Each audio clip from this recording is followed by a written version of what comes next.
Тий. MCS-ийн ундаа. MCS-ийн биш Coca-Cola-гийн ундаа өстэй. Таны гэхдээ яагаад MCS-ийн гишүүн гэдэг вэ? Би яаж мэддэг. Таны хамаарал бүхий Vertex Mining компани хөгжлийн банкнаас 33 тэрбум төгрөгийн зээл авсан. Өөрөө төлж дуусна. Миний хамааралтай компани ч гэжтэй би одоо төр хугацаанд ажилд орох гэж нэг 2 хүртэл байж байгаа л тийм. 28 оны сонгуулийг энэ бүсчилсэн тогтолцоогоор явах нь зөв үү?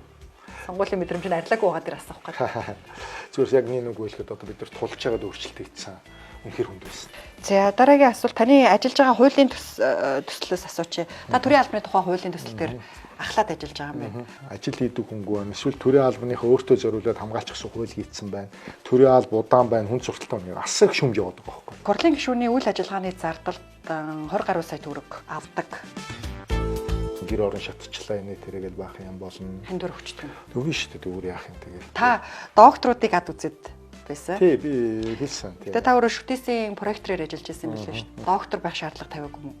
Ингэдэг. Та харин боловсролын багц хууль дээр энийг оруулж болоогүй юм. Оролцоо. Тэр хуулиа нэхэд байгаа юм би.